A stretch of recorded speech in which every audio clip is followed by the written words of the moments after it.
Buenos días. Mi recomendado para el día de hoy es Drácula, un libro de Bram Stoker, en realidad llamado Abraham Stoker, nacido en Dublín en el año de 1847 y falleció en Londres en el año de 1912. Su obra insigne, Drácula, fue publicada en el año de 1897. Drácula está basada en la historia de un príncipe llamado Vlad III Drácula de Valaquia, de quien se decía que solía empalar a sus enemigos y ponerlos frente a su castillo. Además, además su costumbre era comer en medio de ellos. Algunos autores dicen que esas expresiones eran exageradas respecto a este príncipe y que fueron dadas precisamente por quienes le eran contrarios para difamarlo. Del empalamiento se decía que consistía en clavar una estaca en el piso y poner el ano de las personas en contacto con la estaca. Además se amarraban de tal manera que no podían defenderse y la estaca iba clavándose lentamente en su cuerpo, rompiendo sus entrañas y llevándolos a morir de una forma lenta que podía tardar muchos días. Bram Stoker logra escribir esas leyendas y darle vida a este personaje que se ha convertido en un ícono del cine y de la literatura. En el cine ha sido llevado, eh, por ejemplo, por Coppola en el año 1992. Y además se han escrito muchas otras obras basadas en este tipo de personaje. Es como se pinta en las películas un ser que suele absorber la sangre de las personas para poder sobrevivir, que puede ser dado de baja a través de una estaca que se clava en su pecho y que se puede repeler con la presencia del ajo. Voy entonces a leerles un fragmento del mismo. 5 de mayo, en el castillo. La palidez gris del amanecer se ha disipado lentamente y el sol ya está alto en el lejano horizonte, que parece recortado, no sé si por los árboles o las lomas, ya que el panorama es tan vasto que todo en él se confunde. No tengo sueño y como mañana podré levantarme a la hora que me apetezca, escribiré hasta que me entre el sueño, porque realmente he de escribir muchas cosas, cosas extrañas, y para que no se piense que he comido demasiado antes de salir de Bistritz y que todo se debe a los efectos de una mala digestión, detallaré el menú. Me sirvieron lo que aquí llaman un filete de bandido, es decir, unos pedazos de tocino acompañados de cebollas, buey y paprika, todo enrollado en unos bastoncitos y asado sobre las llamas directamente, como se hace en Londres con los despojos. Bebí Mediesh dorado, vino que cosquillea ligeramente en la lengua, sin que su gusto sea desagradable en absoluto. Solo tomé 2 vasos. Cuando subí a la diligencia, el conductor todavía no estaba en el pescante y le vi conversando con la dueña del hotel. Sin duda hablaban de mí, ya que de vez en cuando volvían la cabeza en mi dirección. Varias personas sentadas en el banco situado junto a la entrada del hotel se levantaron y se le acercaron para escuchar la conversación y después, a su vez, me contemplaron con muestras de auténtico pesar. Por mi parte, solo logré captar unas palabras repetidas hasta la saciedad, palabras que no entendí. Además, se expresaban en diversos dialectos. Por tanto, sacando mi diccionario políglota de mi maletín de viaje, lo abrí tranquilamente y me puse a buscar el significado de aquellas palabras.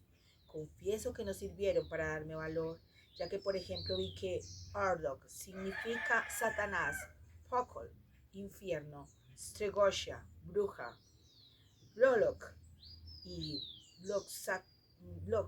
Kozlak, algo semejante a vampiro u hombre lobo, en 2 dialectos distintos. Debo interrogar al conde acerca de estas supersticiones. Al ponerse la diligencia en marcha, el grupo reunido delante del hotel era más numeroso y todo el mundo hizo la señal de la cruz y luego dirigió hacia mí el índice y el pulgar. No sin cierta dificultad, conseguí que uno de mis compañeros de viaje me explicase lo que significaban tales gestos. Pretendían defenderme contra el mar de ojo. Una noticia bastante desagradable para mí, puesto que partía hacia lo desconocido. Por otro lado, aquellos hombres y mujeres parecían testimoniarme tanta simpatía, compadecerse tanto de las desgracias en las que ya me veía sumergido, que me sentí profundamente emocionado.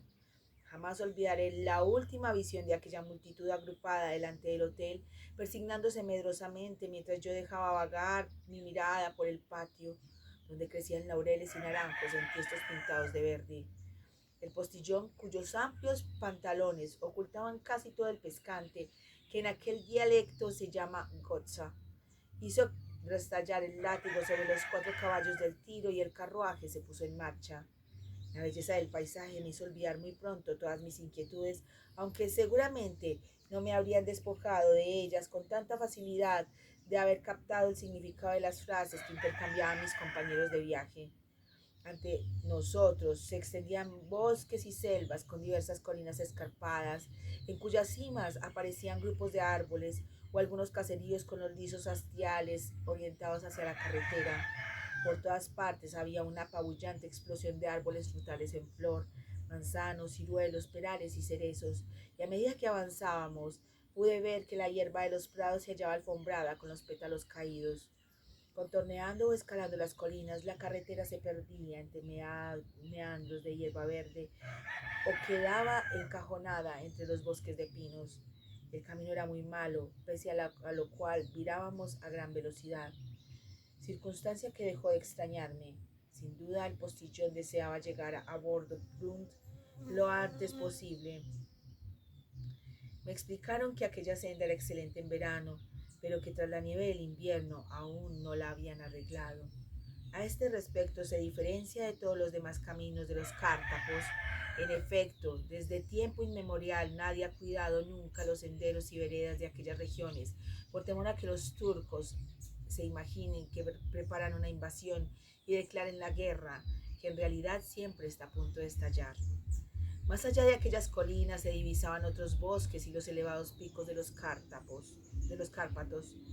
Los veíamos a derecha e izquierda, mientras el sol de mediodía les sacaba espléndidos matices púrpura y azul oscuro en las grietas de los peñascos verde y pardo, donde la hierba recubría ligeramente las piedras, y puesto que en realidad se trataba de un paisaje completamente rocoso que se perdía en la lontananza, mientras en el horizonte se destacaban unas cimas coronadas de nieve.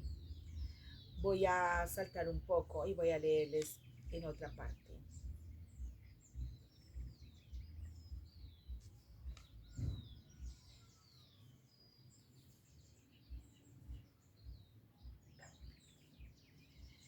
El postillón se inclinó hacia adelante y en los 2 bancos interiores de la diligencia los viajeros alargaron el cuello para examinar lo que ocurría afuera. Era evidente que todos esperaban ver surgir algo en medio de la noche. Pregunté de qué se trataba, pero nadie quiso darme ninguna explicación. Esta viva curiosidad duró unos minutos y por fin estuvimos ya en la vertiente oriental del collado. En el cielo se iban acumulando unas nubes negras y la atmósfera pesaba como si estuviera a punto de estallar una tormenta.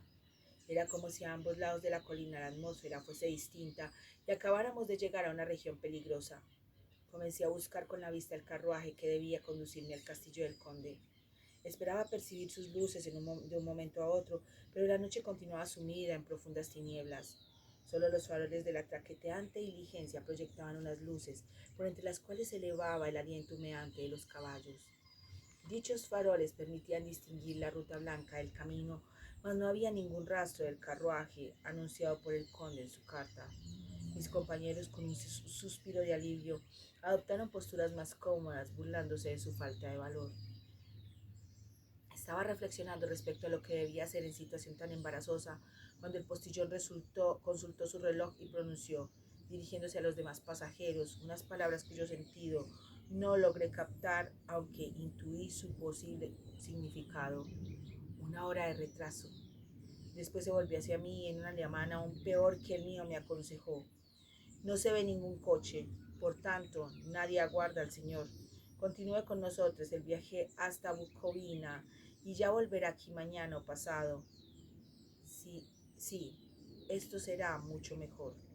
Mientras hablaba, los caballos empezaron a relinchar y a encabritarse y su dueño tuvo grandes dificultades para dominarlos. Luego, mientras todos mis vecinos de diligencia se persignaban y lanzaban exclamaciones de espanto, una calesa tirada por 4 caballos se acercó por detrás de la diligencia, pasó por un lado y se detuvo instantáneamente. A la luz de sus faroles vi que los caballos eran espléndidos, de un color tan negro como el carbón. Los conducía un individuo de aventajada estatura, provisto de una larga barba oscura y tocado con un amplio sombrero negro que le ocultaba las facciones. Cuando se dirigió a nuestro postillón, pude distinguir sus ojos tan brillantes que a la luz de los faroles me parecieron rojos. Ha llegado muy pronto esta noche, amigo, exclamó. Este caballero, que es inglés, tartamudeó nuestro cochero, tenía prisa y supongo que es por esto, le atajó el recién llegado, por lo que tú deseabas llevarlo hasta Bucovina. No, amigo mío, sabes que no puedes engañarme, sé demasiado y mis caballos son muy veloces. Aunque sonreía al hablar, la expresión de su rostro era dura. Se hallaba muy cerca del carruaje, por lo que pude distinguir perfectamente sus labios muy rojos y sus puntiagudos dientes, tan blancos como el marfil. Uno de los pasajeros de la diligencia murmuró al oído de su vecino el famoso verso de Leonor de Burger. El extraño cochero en la calesa debió de oírlo, ya que contempló al que había recitado el verso con una sonrisa siniestra. El viajero volvió la cabeza, extendió los dos dedos y se persignó. Dame las maletas del señor, pidió, casi exigió el cochero, y en menos tiempo del que se tarda en decirlo, mi equipaje pasó al otro coche. Después me apeé de la diligencia, y como la calesa se hallaba a su lado, el cochero me ayudó a subir con una mano que parecía de acero. Aquel hombre debía de poseer una fuerza extraordinaria. Sin volver a pronunciar palabra, tiró de las riendas, los caballos dieron media vuelta, y me encontré viajando de nuevo a toda velocidad por el collado de Borgo. Mirando hacia atrás, todavía percibía la luz de los faroles de la diligencia, los fauces humeantes de los caballos, y ante mis ojos volvieron a desfilar una vez más las siluetas de los que hasta aquel momento habían sido mis compañeros de viaje. Todos estaban persignando. Si quieren saber qué pasa con el abogado en el castillo de Drácula y qué es lo que ocurre posteriormente con este personaje, deben leer el libro.